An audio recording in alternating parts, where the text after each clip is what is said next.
Ассалаумағалейкум оқырмандар, менің каналыма қош келдіңіздер. Бүгін мен сіздерге осындай ерекше дәмді болып шығатын бризоль тағамымен бөлісетін боламын. Ең алдымен менің каналыма тіркеліп, лайк басып, комментарий жазуды ұмытпаңыздар.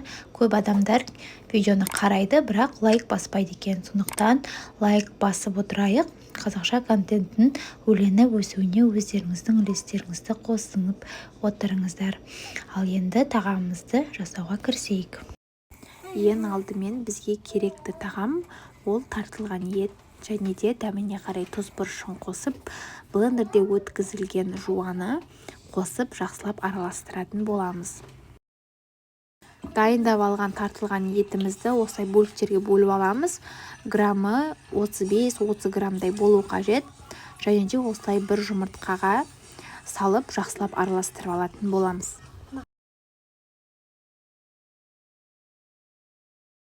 Табамызға майымызды құйып жақсылап қыздырып аламыз. Одан кейін жаңағы массамызды табамызға құйып, вилканың көмегімен барлық жеріне осылай жайып шығатын боламыз. Сосын жай отта екі жағынан жақсылап қуырып алатын боламыз.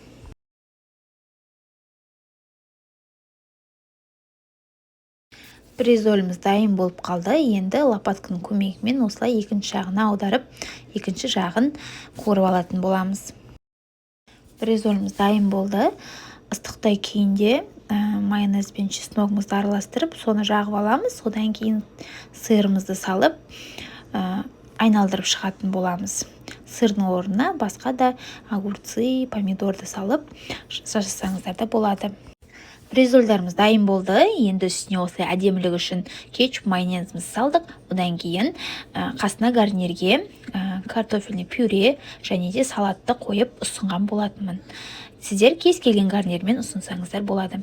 Тағамымыз өте дәмді болып шықты. Менімен бірге болғандарыңызға көп-көп рахмет. Ассалаумағалейкум.